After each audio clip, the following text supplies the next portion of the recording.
Well, thanks everybody for showing Dan. up. I appreciate it. Hey guys. So I'm going to introduce things, and then I'll have each of you introduce yourselves, and then we'll kind of delve into the questions and such. Because I don't have your bios or anything, so it's much easier if you introduce yourself, and probably quicker too.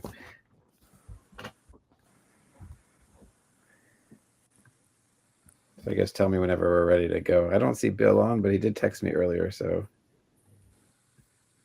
Hi everyone, just testing my mic. It works. Hey Francis. Hi Erik, good to see you from across the world. Good to see you. Yes, you're awake. Thanks for joining us. You get the longest distance award. Thank you. One of these days I got to get back over there, but I got to figure out how to do that.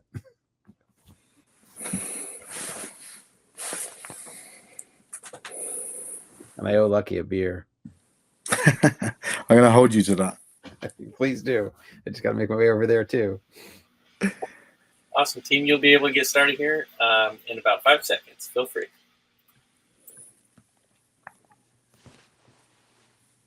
All right. Hi, everyone. I'm Joe McCann. Today, I'm just want to welcome everyone to the 9 p.m. session. Today's topic is going to be transforming orthopedic residency programs leadership and global collaboration. Our moderator is for the session is Dr. Daniel Farber. I'd also like to thank our sponsor for this session, AOFAS Biosciences. Dr. Farber, please take it away. All right. Well, thanks everybody for joining us.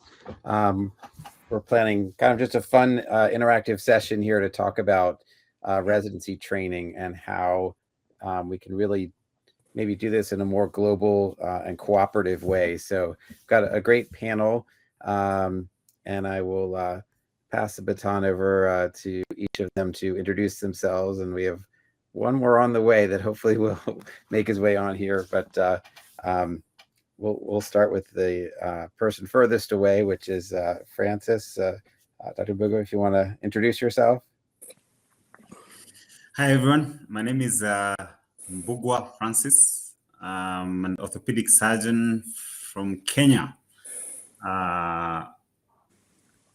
Thank you so much for having me. I'm glad to be in this panel with all these guys around. I am one of the first orthopedic trainees, if I may put it that way, for the country. Locally trained orthopedic trainees for the country. Or when I trained, actually, most of the people were training outside the country. They would go outside the country and come back as trainees. So I'm one of the first 3 who trained locally in the country. So I've been involved a lot in training after that, or in starting of the residency and then following up in leadership in the residency program from that. Yep, that's my short brief. And then I'll have Erik introduce himself, but I can attest to the quality of the residency in Kenya, having done a mission there with AOFAS and getting to work with a number of the residents. There's really some stellar people there. Erik, I'll let you introduce yourself. So I'm Erik Gokcen. I'm an orthopedic surgeon now in the Philadelphia area, focusing on foot and ankle, as I'm sure everyone else is, or most people are on the sessions. I actually lived in Kenya for 2 years and helped to start the residency program that Mbugua was involved in, and so was one of his attendings, and very excited to see how well he is doing. I go back every year with residents from one of the universities here to give them some exposure there, and also get to meet up with my good friend. Also, I spent some time in Ethiopia. I was there for 5 years and helped start a residency program there as well. And seeing the same fruit from those 2 programs has been a real blessing to me. So I'm excited to be here and discuss our topic. Should be fun. All right, we'll move to Lucky. Hi everyone, Dan, Selene, thanks for the invite today. It's a pleasure to be here with you guys as one on the panel. My name is Lucky Jeyaseelan. I'm an orthopedic foot and ankle surgeon from London. Work at the Royal London Hospital, which is the UK's busiest trauma centre. Recently taken over as training program director of one of the orthopaedic rotations in London, and I've always had a keen interest in orthopaedic training. I'm involved in a group that designs national selection to get onto higher residency training, and then a number of panels that look to support trainees throughout their training and ensure they're achieving all the requirements that are set out for them. So yeah, great pleasure to be with you all today. No, I think it's great to have you. I think Bill McGarvey is going to be joining us shortly. I'll introduce myself. I'm Dan Farber. I'm also an orthopedic foot and ankle surgeon. I don't know if we probably don't even have to say that. And I'm in the Pennsylvania area, but just shifted up to the Lehigh Valley, which is part of Jefferson now, as all the health systems shift around in the U.S. I was the program director at the University of Pennsylvania for 5 years, and I'm now working on starting a new program with the center up here based in Allentown in Bethlehem, Pennsylvania. So this topic is near and dear to my heart. I've spent some time in various other countries, did the AOFAS fellowship about 1.5 years ago, and just I really value that ability to learn from everybody. And there's just so much that other people know that I don't know that I can only just keep learning, which is great. So I don't know. Looks like Bill's trying to get on, but in the meantime, we'll get started. So what I sort of just wanted to do, because obviously we have people from all over, is to just talk about how the different training systems work in each of our countries. So maybe Lucky, if you want to start with the UK, and then Dr. Francis will have you talk about it, and then I'll go to the American system, which I think people are a little more familiar with. And if Bill's on, I'll let him take that topic as well. Perfect. Thanks, Dan. So orthopedic training in the UK is structured in phases. And essentially, you finish med school, you do a couple of years of general training in sort of the generality of medicine and surgery. And really, the path to orthopedics starts just after that. And the first phase is core surgical training. So this aspect is about getting the foundation surgical knowledge and skills. So you rotate through various surgical specialties, and that's considered phase 1. Orthopaedic residency, or registrar training as we call it in the UK, begins at phase 2. And there's a national selection process. There are about 150 training numbers each year nationally. So it's a quite competitive process, as it is everywhere in the world, I'm sure. The first 4 years of that training is designed for the trainees to develop a comprehensive understanding of trauma and orthopedics in its generality. And that essentially is designed to give them the skills to manage as a day 1 consultant with a general on call. And at the end of this initial 4-year period of residency, it makes you eligible to take the FRCS exam, which is essentially a test of your knowledge. Make sure that you're, on a theoretical level up to where you need to be. The final phase, phase 3, is your last 2 years of training. That's where you really focus a little bit more on your subspecialty training. You've decided that you want a career in foot and ankle, for example. You complete your rotations in foot and ankle, and that sort of leads on to your fellowship training. So I guess in the last few years, we've seen a change from a time-based system to a more competency-based system, such that, if you demonstrate that you meet all the criteria set out by the trauma and orthopedic curriculum, timing is not a major issue here. You can finish a bit early and progress a bit faster. So very much that's been the biggest change in the last few years, and that reflects where we are at the moment in training in the UK. No, that's great. The time-based thing, I think, is fantastic and very challenging in the US. Bill McGarvey has joined us from Texas. So Bill, I'll just have you briefly introduce yourself, and then we'll keep moving on with the topic. Okay, yeah, very sorry to be late. Transparency, I thought it was Central Time and it was Eastern Time, so I'm off. It's me. But my name is Bill McGarvey. I'm a orthopedic foot and ankle surgeon, and I've been residency program director at the University of Texas, Houston since 2007. I also shared duties with fellowship program director since 2009. So I've been in this space for quite a while and have some experience with education. Excellent, thank you. All right, so let's hear about the Kenyan system. Okay, thank you. Welcome, Bill. Thank you.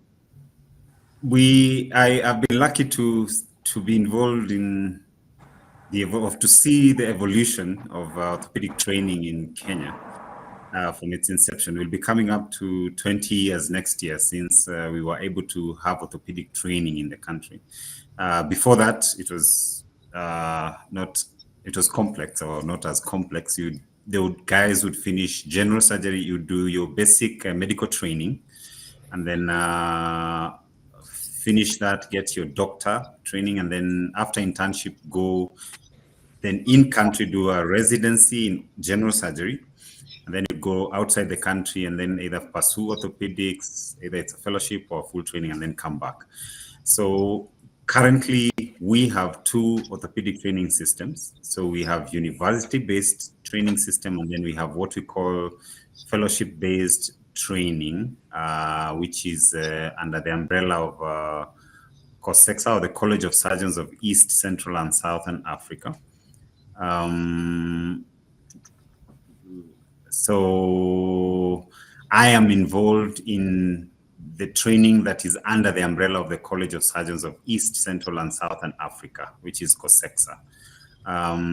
So this training is similar to the UK system. When I was listening to Lucky, which has two parts, which one is the membership, what we call the MCS, where it's a 2-year training that has at least, so that mainly has orthopedic training, and then we have other rotations in general surgery, in ICU, in critical care, and all that.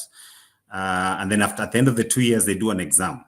And then it's followed by a 3-year, what we call FCS training, which now is purely orthopedic, where they have several rotations in orthopedics in the 3rd year, in the 4th year, and in the 5th year, internally and also externally. And then at the end of the 5 years is when they do the exam to qualify for in their orthopedics, or for their orthopedic surgery training. So it's overall a 5-year program, 2 years general training, then 3 years of orthopedic specialty training. I'm very interested in hearing a little more about Lucky.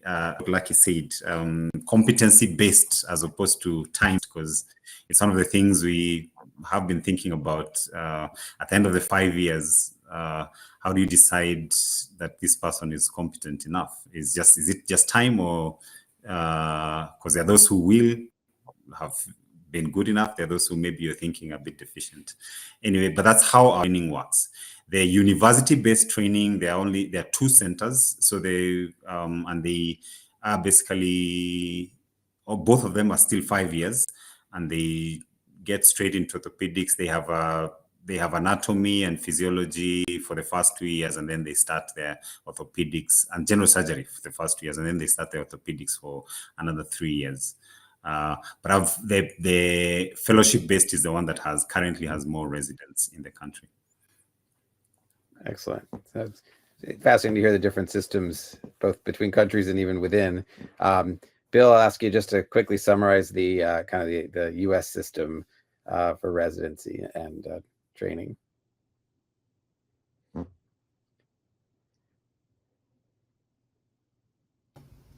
Absolutely. After 4 years of medical school, we have a 5-year residency training program that's standardized across the United States.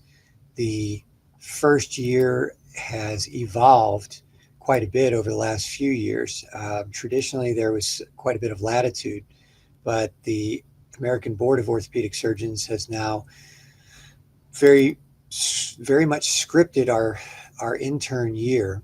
And so in our first year of training out of medical school, the orthopedic interns must take 6 months of orthopedics. It was previously that the the internship would be a little bit more broadly based and give more exposure to general surgical, general medical, and other surgical subspecialties. But that's really been taken over. And so 6 months minimum have to be devoted to orthopedic subspecialties. The other 6 months are devoted to very specific surgical subspecialties. There can be a month or so of internal medicine or something that is a little further from a surgical specialty. And then 1 month of that training has to be devoted now to American Board of Orthopedic Surgeons modules. And so there are 19 modules, I think it's 19, that focus on things like surgical specialty or surgical skill sets such as pin placement, suturing, and it even boils down to sterile technique. So that's our first year. The 2nd through 5th years are devoted entirely to orthopedics, and there's quite a bit of latitude actually from the Accreditation Council. That is our governing body, the ACGME, or Accreditation Council on Graduate Medical Education, gives a total of 48 months, allowing for some vacation months. And 6 months of that has to be devoted to pediatric orthopedics, and the other 48 months or the remaining time under those 48 months devoted to adult orthopedics. And there's a wide variability in what residents will get across the country, whether that's spent in a large portion of trauma or equal distributions of subspecialties based on body parts and sports medicine and hand, et cetera. It's really up to the individual program. And then each individual program is analyzed by this ACGME on an annual basis to provide feedback as to whether the education is up to par or not. And going back to Lucky's description, there has been a lot of buzz about competency-based education, but it really, I think that there are inroads toward that, but I think there's a lot of reluctance, quite frankly, to getting away from a prescriptive 5-year educational program. So I think we're moving towards some latitude, and the graduated autonomy, we'll call it, for each resident. But I don't think anybody's at a point where they're feeling like residents can finish their training in less than 5 years. So I think we've got a nice overview of things. I think one thing that may be interesting to talk about, and I've kind of scripted out a few questions to talk about, but I already have like all these other ideas listening to you guys talk about the competency stuff, which is fascinating. But I don't want to get too sidetracked on there because we could talk about that probably all day. What I do want to cover just briefly is how like each system incorporates the foot and ankle training, since most of the folks watching here are foot and ankle trained, but just in terms of looking at the overall experience. And Erik, since you were involved a bit in kind of setting things up in Kenya, and you've been involved in training here in the US, might be good for you to start in terms of how both you've seen that in the US and as you were looking at building something in Kenya, how you thought about the subspecialty component of it, as opposed to just the core orthopedics. You're muted, Erik. Yeah, it's interesting that even in the US, there are programs that don't have dedicated orthopedic foot and ankle surgeons that are training residents.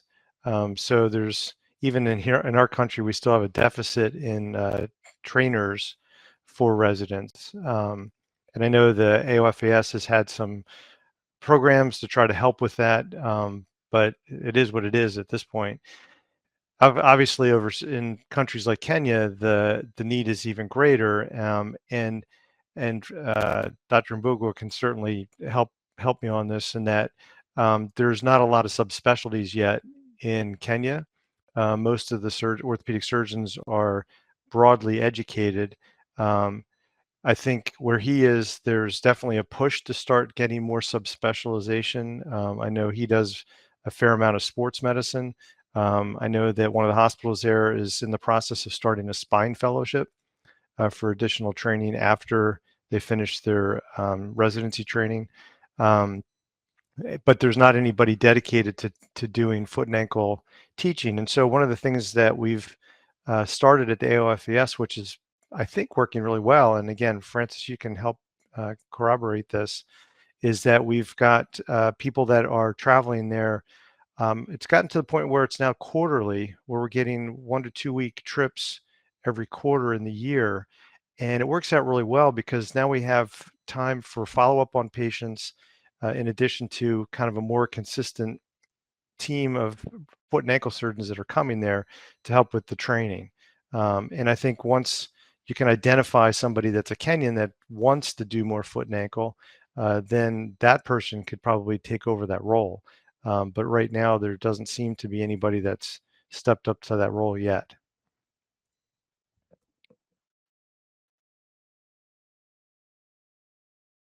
What do you think, Francis? Does that sound right from your perspective? I was about to tell Dan he's muted. He was talking, but he was muted. We're all doing that. We're trying not to talk over each other, and here we are not talking at all. Yeah. Is that jive with your experience? Yep. So that's absolutely true. We haven't had, because of being so young, just in orthopedic training itself, we find that not a lot of people want to diversify yet. So a lot of people want to do general orthopedics. They want to do a little bit of everything. It takes time for people to decide what they want. And what has been very important, or what has been beneficial, is finding mentors in the different subspecialties. But so in places where you have a mentor in that subspecialty, it's easier for residents to choose that subspecialty. So in Kenya, as a country, there's probably only one surgeon who calls himself, or who identifies himself as a foot and ankle specialist, who has done who has done subspecialty training. But then there hasn't been many. But what has been most beneficial is having surgeons from countries where people have specialized, or probably in the US, in our setting, which has been the biggest pool of trainers, come in the different specialties. So you have spine surgeons who visit. We have then the foot and ankle specialist, which now is growing. We have sports surgeons who visit, arthroplasty surgeons who visit, and that's how people have developed the love or the subspecialty interest, and ended up doing that. So as Erik is saying, it's very true. Identifying a champion in that subspecialty is key, because that's what maintains continuity. If it's a bit harder if we don't have a champion in, for example, foot and ankle specialty, because then it only becomes a thing when we have a surgeon coming, and then it dwindles out a bit when they're not there. Then when they come again, then everyone is excited, and we do that. But that has been the biggest the way that we have learned, or the way that subspecialty training has developed. Now, we still have people going outside the country, but this is usually, in my opinion, the best way to develop an interest in subspecialties. No, that's excellent. I want to go to Lucky a little bit to talk about the subspecialization process in the UK, but I want to come back to the idea of the collaboration and the visitations and who benefits and how they benefit, and how we can, maybe do that even better. But Lucky, talk to us a little bit. You hinted at it in your description of the system, but just elaborate a little bit on the subspecialization to foot and ankle or other specialties in the UK. Yeah, so in that first phase of residency training, in that first 4 years, the expectation is that you rotate around all the subspecialties, because really is, you're training into generality. The expectation in most places is that when you finish your training, you're going to be on a general on call, so you need to be able to manage all of those aspects. And so one of those rotations will be a 6-month rotation in foot and ankle. I guess one of the challenges we have, even in the UK, is that, you know, you'll get appointed to a training program that's in a certain region of the country. So in London alone, there are 7 training programs. And so the options you have to do some subspecialty foot and ankle surgery will depend on, you know, the consultants in your region and who's doing what. And so that can sometimes present itself as a challenge. As I said, in that latter part of training, once you've decided that you want to do foot and ankle, that's the opportunity to really kind of deep dive into the subspecialty and really kind of learn the skills that you need to kind of get you up to a subspecialty level in foot and ankle. So we try to give everyone a broad experience and then that opportunity to hone down towards the end. Excellent. So I guess what I want to go back to is some of this collaboration, because that's part of the idea behind this webinar. And I think, you know, some of us, I don't know if Bill's, you've had this experience or not. I certainly have gained so much from the time that I've spent in Kenya and when I was a resident in Honduras, you know, traveling and visiting and working with other people is just so beneficial. And I find I take away so much more than what I got. You know, maybe it's the imposter syndrome thing, but I feel like I go there and I'm not giving nearly as much as what I'm getting.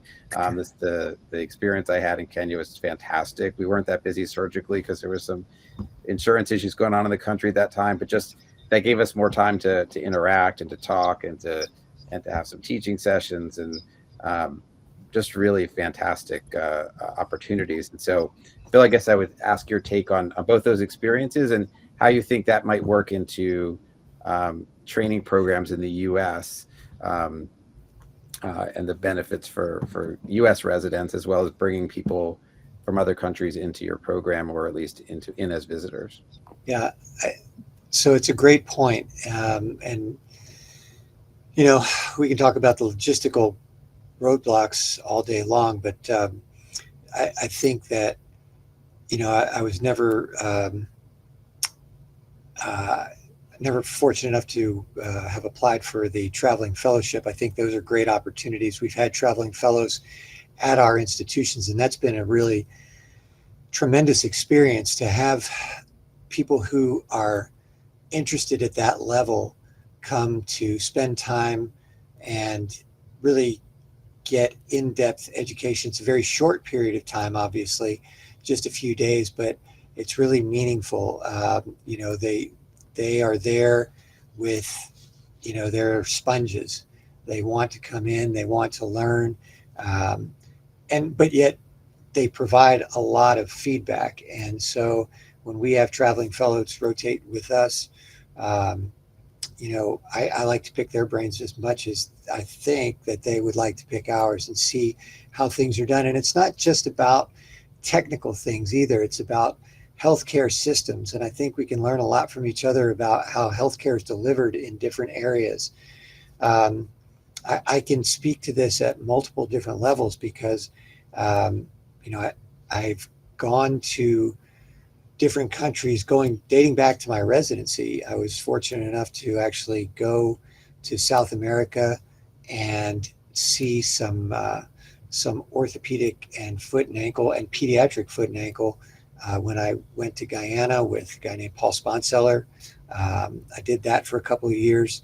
I've been to Guatemala a few times, and in each different place, you just learn so much from, again, every level of education, because it's not just the surgeons, it's not just the physicians there, it's the way that the OR staff interacts with one another and the way that they interact with their surgeons. It's the way that the teams work through efficiencies and inefficiencies. So it's long-winded, but bringing it back home, you know, how could that benefit us? Well, you know, as I said, we have established programs where through the foot and ankle societies, we have traveling fellows. Through a number of different organizations, we have the opportunities. One of the real disappointments at our institution is the difficulties that we have bringing in international observers. University has made it extremely difficult to actually just come in and even be an observer, not just a participant, but just to come in and look over the shoulder and have discussions. And it requires quite a bit of paperwork and even fees, which is really unfortunate. So it's really a deterrent. And I think we can learn so much from each other. I mean, just as you all know, you've all traveled and been to international meetings. What we learn from different cultures and different ways that we provide things, I've taken that, I've integrated it into my practice over years. I can give an example. I went and was fortunate enough to speak at the South African Foot and Ankle Congress a number of years ago. And there are things that I've quoted as recently as this week, and things that I've learned from the South Africans when I visited them in terms of just wound closure over a total ankle and some rehab protocols and things like that. So, I mean, it's invaluable what we can learn from each other globally. No, absolutely. I agree. I guess maybe Lucky, tell me a little bit about some of the opportunities or that residents have in your country and your system. Dan, you and I have met each other in a few places and a few times. I was an AOFAS traveling fellow. I did my fellowship in Vancouver. I've traveled around, and I'm a huge proponent of international collaboration, because it's that classic thing. You don't really know what you don't know, right? And it just opens so many opportunities and windows. And I think one of the things it's driven me to do for our trainees is look at those collaborative opportunities. But as Will has said, it can be administratively really very challenging, and host institutions are making it more difficult. But one of the successes we have is that we've got an exchange program now with Tygerberg Hospital in Cape Town. And on the face of it, you think, well, that's two really big major trauma centers. What's the benefit to each of those host institutions? And actually what has kind of come out, and I was very fortunate, the first person that came over to the UK wanted to do foot and ankle, so he was my registrar for a little bit, and it was a phenomenal learning experience for me. As Will has said, you learn techniques, you learn a different way of thinking, but it's also what we had as a training system to offer the South African trainees. And I think classically they were phenomenal operators at high volumes, but perhaps those other parts of the CV that needed a bit of development, the leadership stuff, the research stuff, the education and training, we were able to offer that and help them develop that aspect of their careers. I certainly learned a lot, and our trainees learn a huge amount from the surgical point of view from going across. And that's been a really successful program, and it's created some great relationships, but continues to be a big challenge. Even the GMC who regulate the doctors here, trying to get the GMC registration for these doctors that are coming over for 6 months, they make it as hard as possible and as financially crippling as possible for everyone. So, I think, if we're looking at ways to improve that, perhaps opening doors a bit more and making that administrative side a bit easier would encourage that sort of travel from institution to institution. Yeah, I think it's fascinating that there's so many roadblocks to something that really is just so beneficial on both sides, and why those exist. And yeah, that is a challenge. I guess I'd ask Erik and Francis to talk a little bit about, the Kenyan experience is sort of the opposite, right? You had to go out of the country in order to get your training and then come back in, and now you've been able to grow some programs in your system. But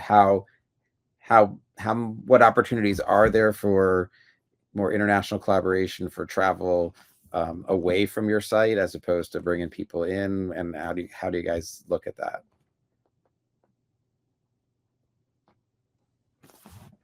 Go ahead, Francis. Okay, you answer that. Yeah, that's fine. I'll go ahead and answer. It's interesting just listening and hearing about the administrative challenges and hurdles that we have to jump through. We are slowly getting to that point, and I've been seeing it. I mean, it's getting harder now every year to actually have people come into the country to practice. So having international surgeons coming in, and the government has been, almost every year there's been new regulations increased financial burden, fees that have to be paid, peer review, which wasn't there, now it is there. So a beneficiary of international surgeons coming into the country and teaching us, I definitely know the benefit of that. But it is increasingly getting harder now. It's still not as hard to get trainees or people come like residents, but now we're having consultants having to like go through so much to be allowed to come and practice. It's going the other way. We have more people. I think it still works well, and having people coming to do fellowship training outside of going outside the country, outside Kenya, still works very well, and a lot of people still are able to do that. Because I haven't done that myself. What I did was I did rotations and I did observerships. I didn't do having to do a formal fellowship which needed registration.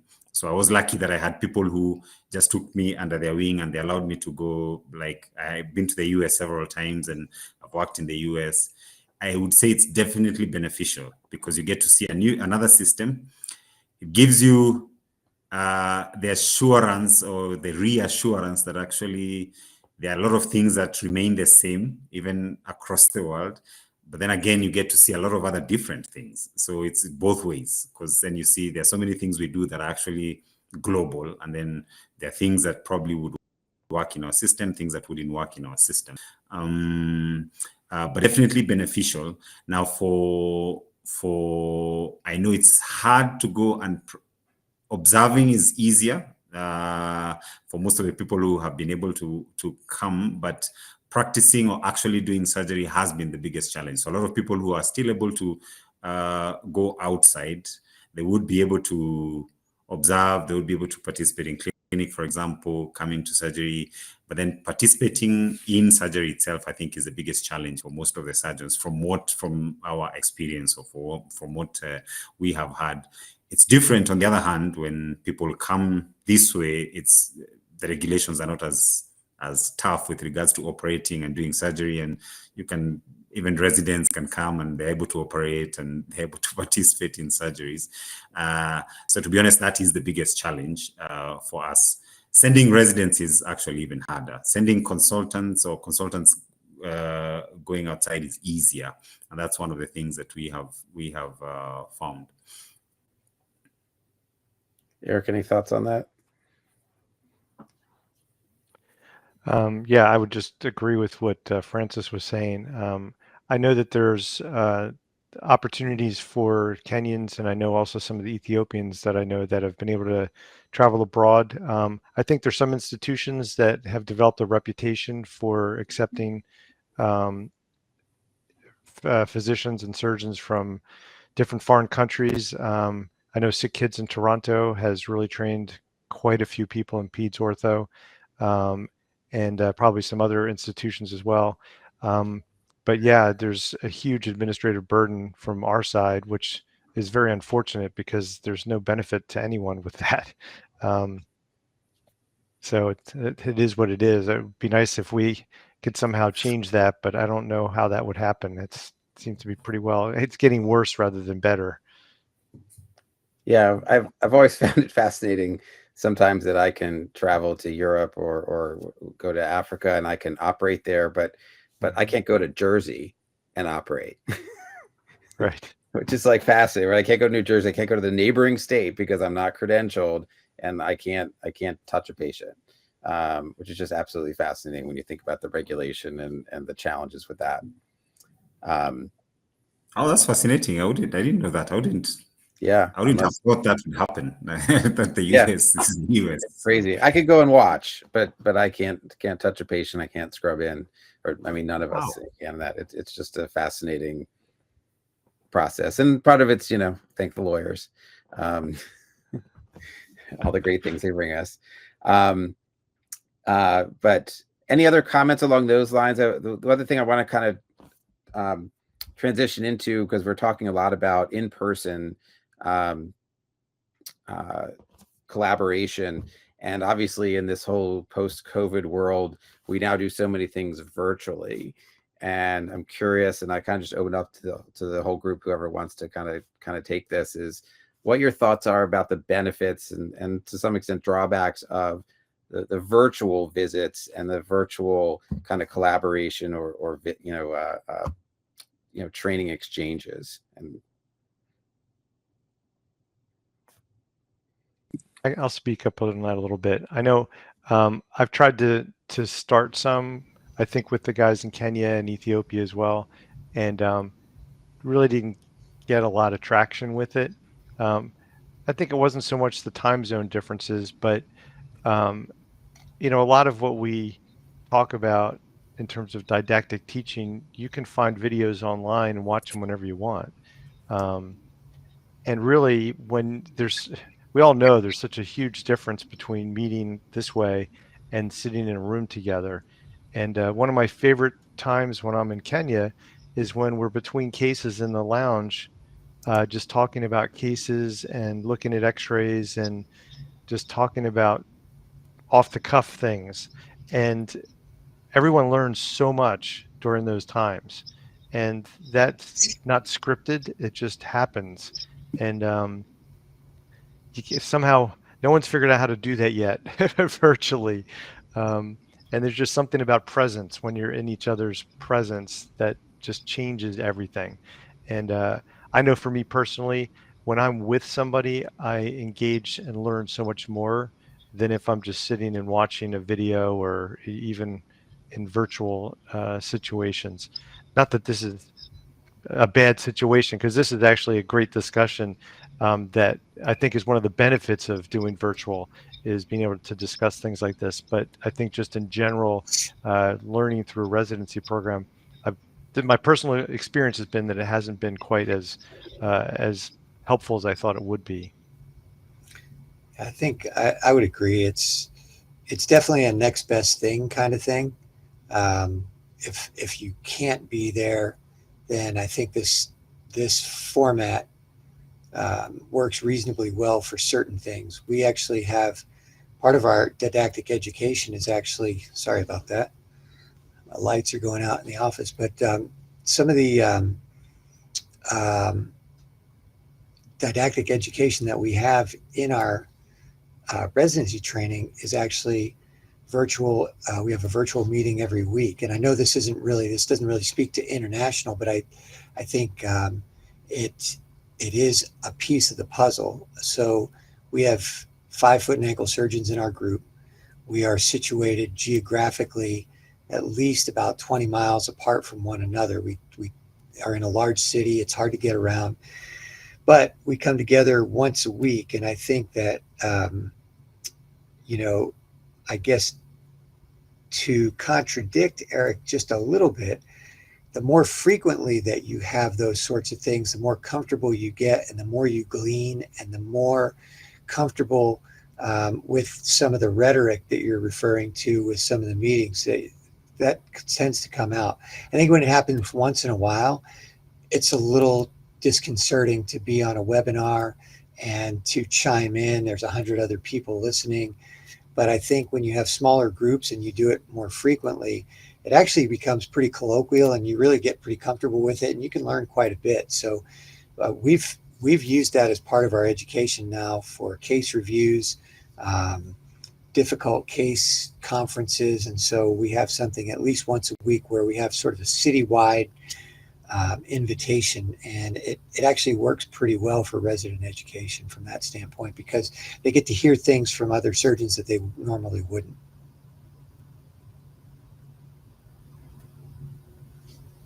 So lucky. Let me give my thoughts and experience. I think that when I've been looking at this and thinking over time, what happens and how virtual training would work, given that we don't have in the different subspecialties, for example, for didactic lectures, we don't have that many trainers who are specialized in the different subspecialties. The biggest benefit of getting education would be something like virtual training. And that's why I think Erik, I think we had like talked about it and figured that we might need to do something just to increase the pool of people who can train, both the surgeons and the residents. One of the things we have found is trainer attrition or just fatigue, especially with didactics and just doing that weekly, being like a small pool of surgeons who teach and train, and virtual training would actually go a long way in helping this, especially in small training centers where you don't have like many surgeons and you kind of have to be involved in teaching almost every day or in didactic lectures and supervising all that every week. You get faculty getting drained over time and it gets difficult. So virtual would be very effective here. Now it's true, we haven't been able to make it work. But when I look at this, I feel that there's still room for it. And figuring out how to make it work to fit as our system or to fit the training, I think would be probably our burden, or we should be able to figure out how to work. We've tried it once, I think it hasn't worked, but I know there are some, I think there's a group, I think, for example, in our setting, the Pediatric Orthopedic Hospital has been able to do it probably quarterly. And so it hasn't been as frequent, but quarterly. But then it would, of course, the timing, I know Erik has said that the timing, would have to figure out a timing that fits everyone, which is outside of the normal training or the normal schedule. I still think there is room for it. I think it's just figuring out how do we leverage the expertise that we have, or people that we know and people that we have who are experts in those fields, to give both the surgeons and the residents that knowledge. I think there's still room for it. So it's up to us, I guess, to figure out how do we leverage that. Luckily, any thoughts on your experience? Just to echo a little bit of what Erik and Will both said, I think one of the more successful ways we've done it is by running these multidisciplinary team meetings. So people get to bring their cases, and wherever they are, we try and kind of set a time that roughly works, and we put up cases and we make sure the residents in each of the departments are there, logged in, seeing what we're discussing, encouraging them to get involved. And it kind of replicates that a little bit, what Erik and Will were saying about, that in between cases, sitting around discussing things popping up, points popping up based on cases. And that seemed to work better than some of the didactic teaching I've done. Like I've done some bits with Sudanese medical students, and it was always just, you do lose a bit, as good as we now are online post-COVID, you do lose a bit of that interaction and that kind of communication when you're online. So yeah, going through the cases seemed to be a good way of doing it, and it kind of is a good method for kind of guiding education a little bit in that sense. I'm waiting for the Star Trek holodeck thing where we can, I could sit up here, but with the virtual reality, I can nudge you and sit next to you when you're 1,000 miles away. It's coming. Star Wars and Jedi's, it reminds me of, right? Yeah, exactly. That's sort of, we could do that, right? Obi-Wan Kenobi. In any case, so I guess another question I guess I would pose to you, because we're obviously talking about there's a lot of benefit to these exchanges. Should international rotations be required in residency? Any thoughts? So I'll tackle that a little bit. And you always hate to start out as a naysayer. I think they're great. So one of the things that I did about maybe 10 years ago in our residency program was introduce the concept of a senior elective, and really encourage people. It started out with, well, I'm going to go spend some time down the road with, a popular private orthopedic group and do some cases and see how they do things. And I really encouraged our residents to branch out and see other things. And going back to some of the conversation we had earlier, not just techniques, but also healthcare systems, because I really think it's important that, especially in the US, I think we get very, I don't know if jaded's the right word, but I think we're just unconscious about the opportunities, in some respects, the gaudiness of the healthcare system that we work in. And I think getting into other healthcare systems and other healthcare delivery methods really gives people an appreciation of what they have and the system they work in. And it also focuses them on improving their own healthcare delivery. I think it makes a huge difference. And so I have encouraged our residents to seek out opportunities outside of the US. We've had residents go to India, Pakistan. We had a few go to Australia, and early on in osseointegration and bring back some of those techniques. One of those residents actually works with us now and has done some osseointegration here for amputees.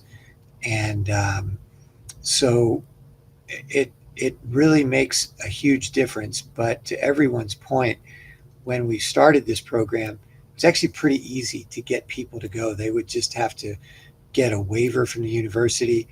The university would actually provide any malpractice coverage that they had, even internationally. They just needed to get some documentation. And we were able to get residents into most programs. It's become much more difficult and much more involved to be able to get residents to travel. And, quite frankly, with the state of some of the world, as a program director, you have to take responsibility for what happens to residents when they get out of your purview, and that becomes a little dicey as well. So, we have to vet these opportunities and make sure that everybody's, quite frankly, safe when they leave the country and be able to go. But I really think it's invaluable if residents can go and see foot and ankle surgery and its method of delivery in other countries. Thoughts, Lucky? Yeah, I think an interesting question here is whether it should be done during residency training. So classically in the UK, you do your residency training and then you go on fellowship. And more, especially in recent years, that fellowship has tended to be international. So like I said, 6 years ago, I was in Vancouver on fellowship. People go to Australia, Canada. We've got residents now entering the match program in the US and getting US fellowships.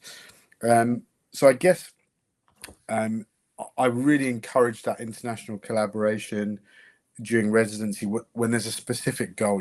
If you want to go and learn a technique, if you want to go and see someone who's a high volume, total ankle replacement surgeon or a high volume foot and ankle trauma surgeon, I think that can be a really great thing. And I don't think you need to go for very long, right? I did a number of traveling fellowships as well. All of our societies offer small stipends to support trainees to go away for a few weeks and, like Will said, experience a different system. So, yeah, it's an interesting one. I'm a big fan of it, and I try and encourage it. But I guess you also have to remember that trainees are going through life alongside their orthopedic training, and it's not always that easy to drop everything and go away for 6 months, at a time where you're buying houses, having children, doing that sort of stuff. So I think it's quite trainee specific in the end. Francis or Erik, because we kind of start to wrap things up. I think for us, it's probably a no-brainer because if you work and practice in places where we don't have like all subspecialties operating at a high level, then we have to send residents out even within the country. So for us, it's actually recommended for residents to go out of our facility and seek some training facilities. We have had those who have gone outside the country, and we've had those who have gone still within the country. Those who have gone outside the country have benefited a lot, and they have ended up developing interest in the subspecialties that they wanted based on where they went.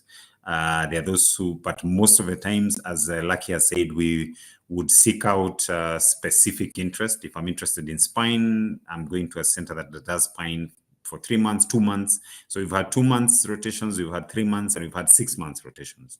We haven't had more than that. If I'm interested, not many people will go for trauma. If I'm interested in sports, then I would go to a center that does that. It helps them experience a new system, but also cultivate that interest. So for us, the more of those outside rotations that we have, the better we get, and we develop that interest in subspecialty training. So I guess I'll let Erik, we start with as we kind of wrap things up. Tell me kind of how you picture the ideal training international collaboration. I mean, I think the best system would be if you actually could get a real partnership with a university that's invested in trying to help with education in another country, and routinely sending different surgeons that go there that are already experts in their field to help with training, give residents opportunities to go there from the university in the States or wherever, to give them exposure. I don't know that they need to be there for a long period of time, but at least to get exposure and understand not just how we treat things differently in different places, but just like Bill was saying, different systems. And then at the same time, be able to bring the doctors and surgeons from those facilities in the developing countries back to the US and give them opportunities to get more advanced training that goes beyond just you going there and teaching them on the cases they have. Because even if you go there and you're an expert in foot and ankle, you're not going to be able to do a total ankle in Kenya because they don't have them. There's things that you won't be able to do there because you just don't have the equipment or the supplies. So that would give you that collaboration. I think that would develop education on both sides of the equation. But there has to be buy-in on both ends. And, I think I've run into this problem in a lot of things. There's a lot of healthcare now is run by administrators that oftentimes are not like on the ground seeing like what we're doing. I understand that they have their focus on trying to keep institutions running and out of trouble. And certainly trying to set up collaboration like this internationally can be very challenging. And I think some would not be so interested in getting involved in it. But I think for me, ultimately, I think that would be the best system in the future. I think that's a great wrap up of things. Any other thoughts? We've got a couple minutes. We're 9:56, so we got about 2 or 3 minutes. Other thoughts or additions to Erik's ideas? No, I would agree with that 100%. And in fact, we actually tried to do that pre-pandemic. With this senior elective, it was not going to be totally prescriptive, but we had partnered with an academic group in Chile, and my chairman, myself, a few other folks flew down to Santiago. We visited with the group and had some things arranged to the point where we would have an opportunity to have a resident spend his or her elective for about 2 months in the area of their choice or areas, whether it be lower extremity. The healthcare system delivery or the specialty delivery is very different in that at that location, if you were a knee surgeon, you did all things knee surgery. You did replacements, you did arthroscopy, you did ACL surgery, meniscal surgery, you did pediatric and adult, you just did knee. If you were foot and ankle, you did foot and ankle. So club foot, total ankle, trauma, calcaneus fractures. So it's very different in some respects than what we do here. Pandemic came, kind of fell apart, and it became much more challenging to do. But I agree with the philosophy, because it acts as a conduit and it eliminates some of the administrative burden, but it still introduces the opportunity for experience with other healthcare providers, other healthcare systems. Yeah, no, I think that's great. I want to thank everybody for their time, because we're at 9:58, so we are going to need to sign off in here in a minute or two. But all of you, I owe you a beer or a drink of your choice, because it's been an absolute pleasure, and this would have been much more fun around a table. But again, thanks so much. I think the take-home message of this for anybody who's watching is, if you have opportunities to go abroad, to travel to other countries, to have that international experience, it is 100% worth the trouble, the expense, the time. So just go for it. Thank you so much. Thank you for having us. It's been amazing. Everyone. Thanks so much. Thanks, Dan. Appreciate it. Great to see you all.